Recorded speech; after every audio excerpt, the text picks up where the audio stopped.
her, are we going? Yeah, This is her roadmap to success.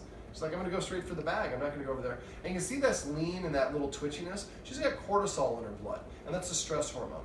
Now, one of the nice things is I showed an exercise called a focus exercise. There are things that we can do, and one of the guardians actually works in the medical field, so she's aware of this.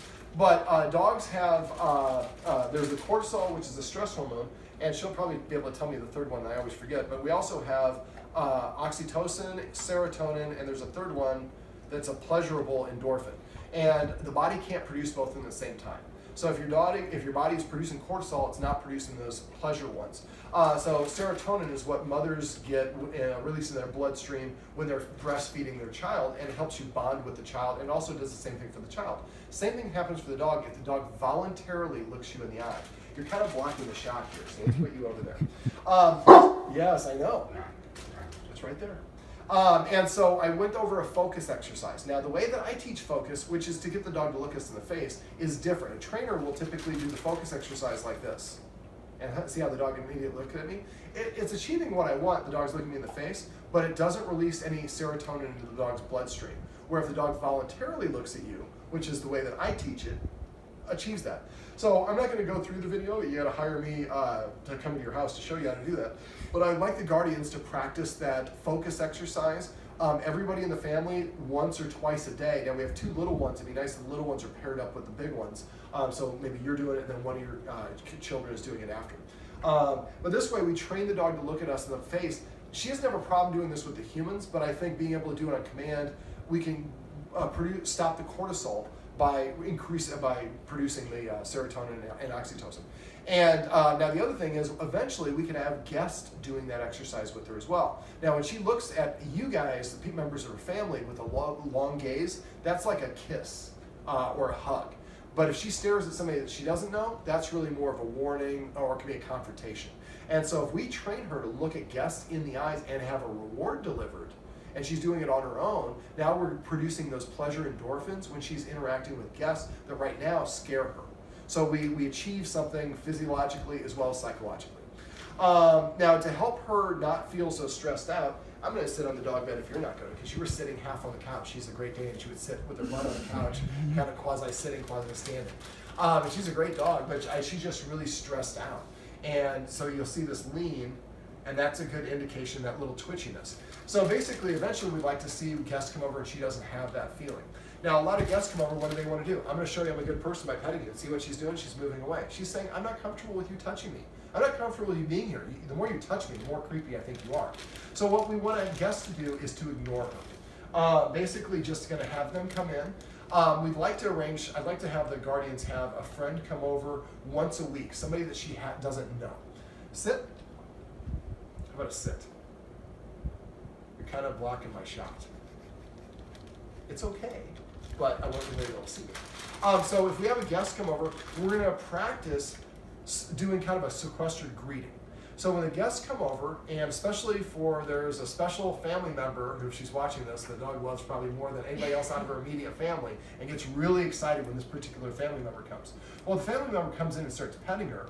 Anything the dog is doing when getting petted is what we're reinforcing. So we're going to actually make her a little bit more excited each time that happens. So what I recommend that we do is have the guardian come over, or this person come over, and just wait outside the door. When she knocks on the door, the guardian's going to come and open the inside door and leave the outside door closed. Maybe you have a lemonade or a cocktail or something outside, and a chair.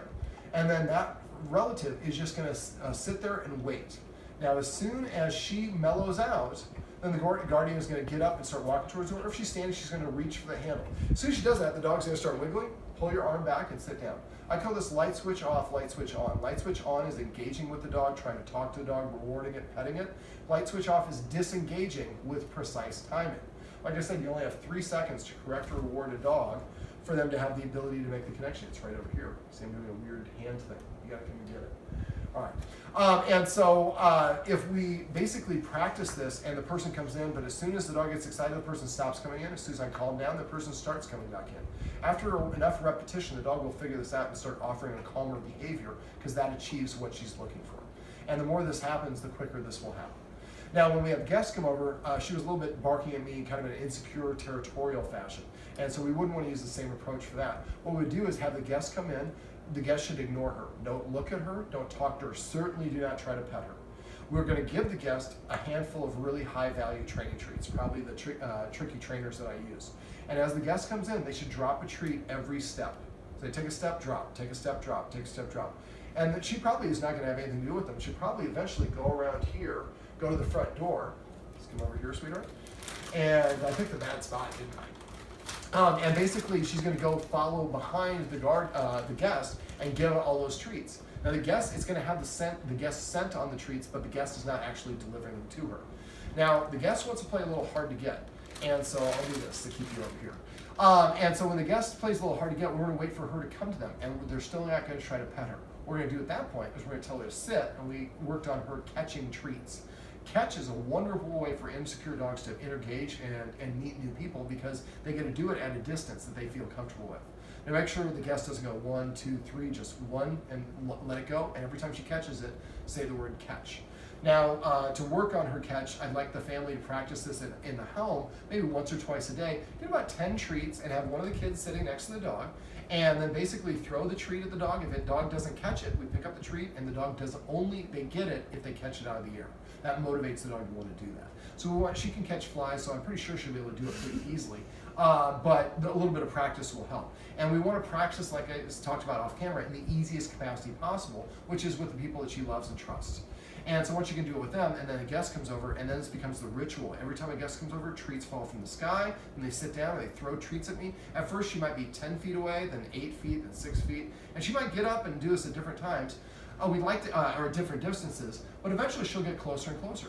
When she's within a couple feet, then they can reach out and offer her the treat. When they give her a treat, I'd like to have her give them a treat like this, if I can get one of these out. So what I'm going to do is offer a treat over here. Well, you want a snickerdoodle instead? I'll give you a combo. We're going to do snickerdoodle and sandwich. So if you notch, I'm going to hold my hand out. She takes the treats. She took one. There's another one on my hand. I'm not moving my hand. She took a second one. Normally I would only have one treat.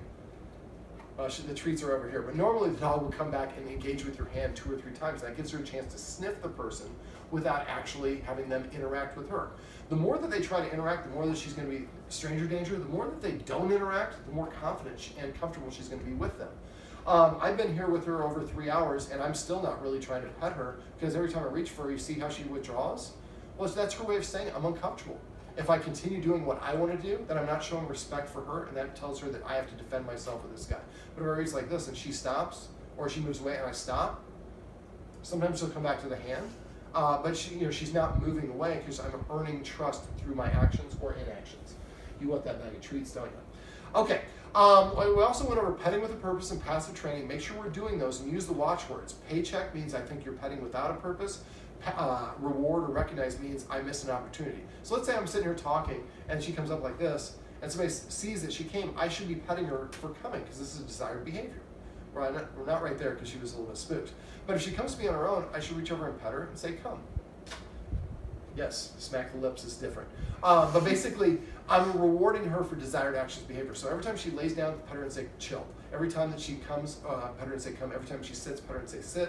When she grumbles, say, sing or grumble or whatever the word is that you want to use for that. And also name all your individual toys. So maybe this one is, carrot. Maybe this one is, I don't know what you would call this. But come up with unique names for each, and have the kids name them. But now you can actually put things in context.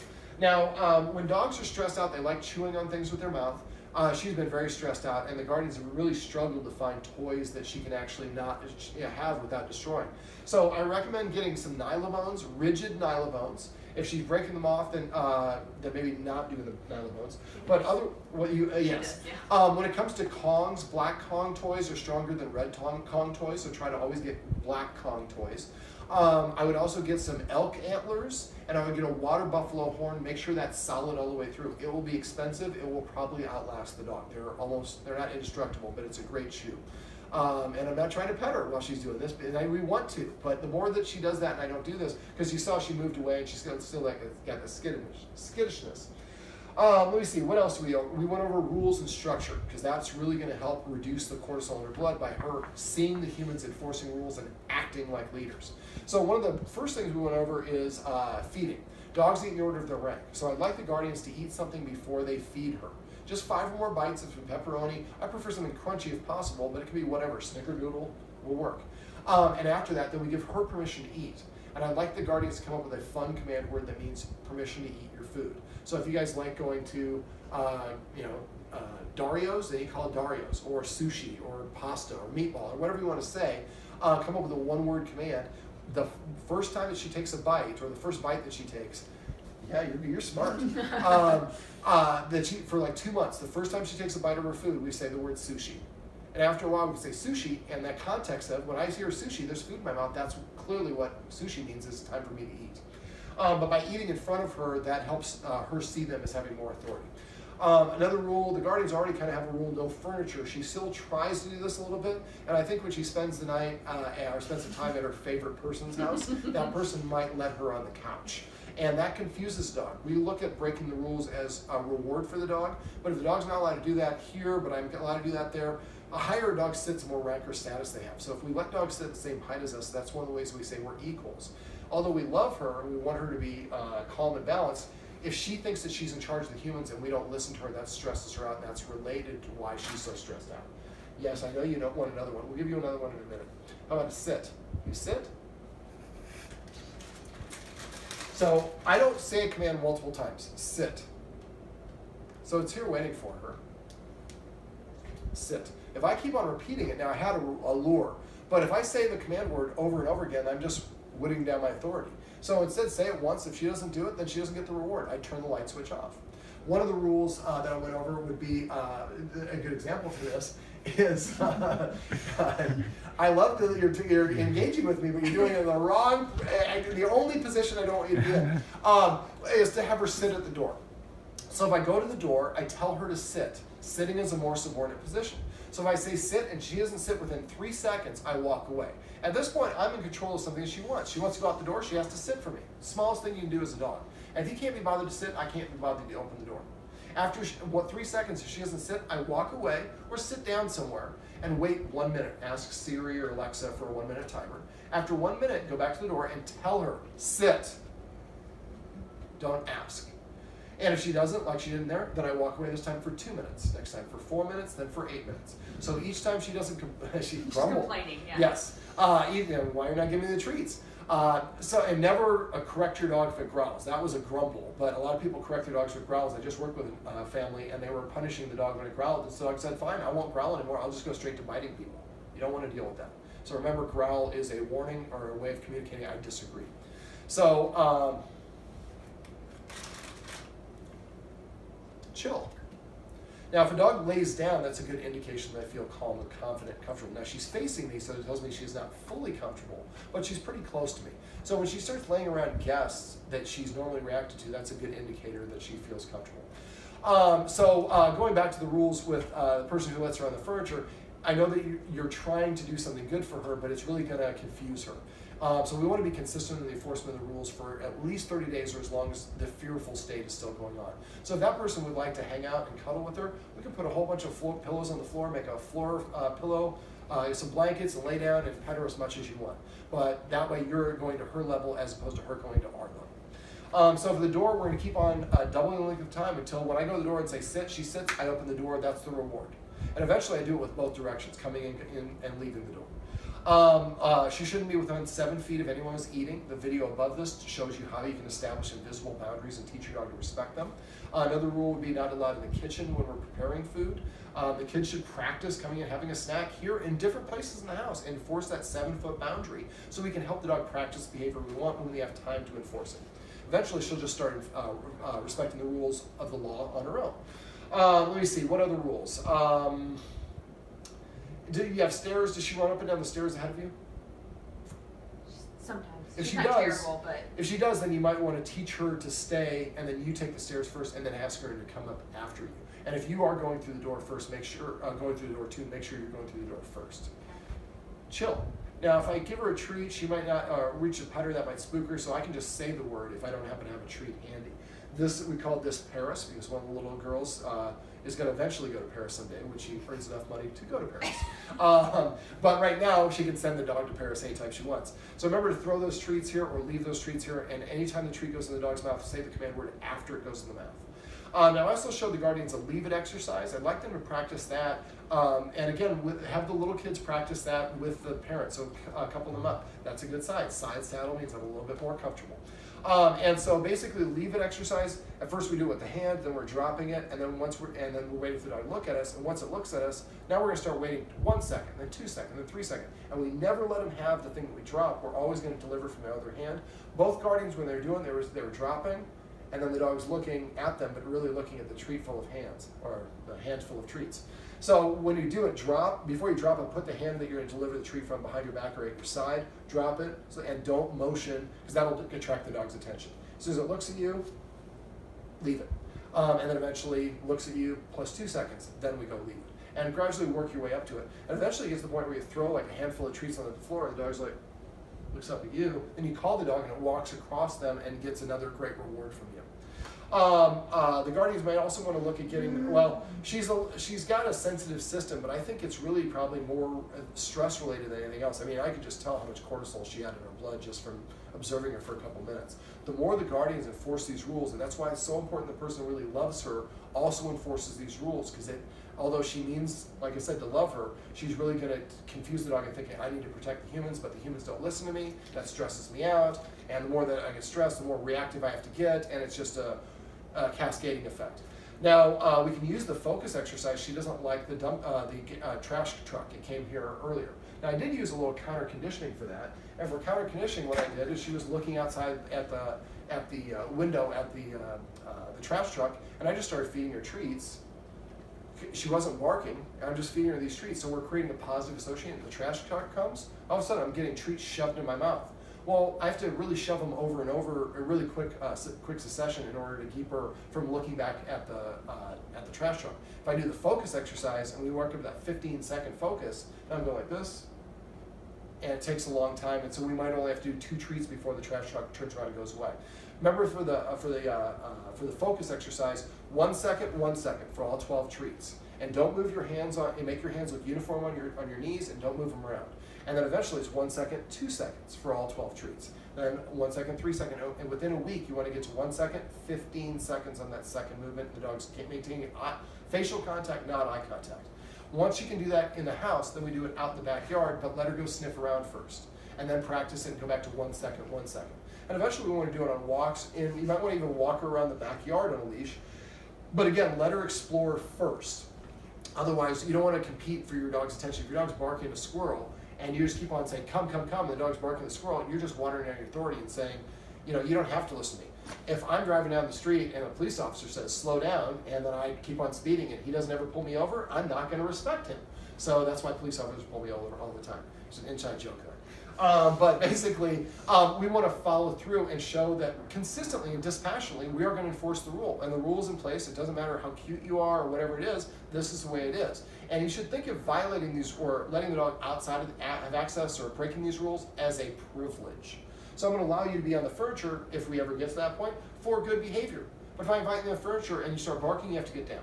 Or if I invite you on the furniture and then you get down to go to drink water, when you come back, you would need another invitation to get back on the furniture. That way the humans control the resource. Anything else I'm forgetting? I thought there was something else I told you to, but I think I covered it. I can't remember. You might want to create an association command where this is not what I was thinking of, but every time you see a rabbit or squirrel in the backyard, you might want to say protect or something like that, so we have a word that we can actually get the dog agitated about. Another rule, the dog should not be on the tile by the front door, and practice with each other. When it's a real guest, that was great passive training right there. When it's a real guest, we don't want our guests to wait outside, especially it's Nebraska, it's August, it's a furnace out there. Well, when one of you guys comes home, text the other one. Hey, let's practice the door exercise. And then basically park your car on the street, walk up to the door, and knock on the door like you're a real guest. And then you can practice moving her away, breaking down the individual steps of answering the door, and that way she learns that I'm at the door, but I'm several feet away from the door, and that distance will help it be not quite so intense. All right, you want to come over here one more time so we can wrap this up? Help me out with the name one more time. Keeva. Keeva. Usually by the end of this point in the session, I can actually say it. Sit. I'm going to chill. Chill. No, that sound was too much for you. All right, how about a catch? Catch! That was awesome. This is Keeva, and this is her roadmap to success. Remember, everything you do trains your dog. Only sometimes you need it.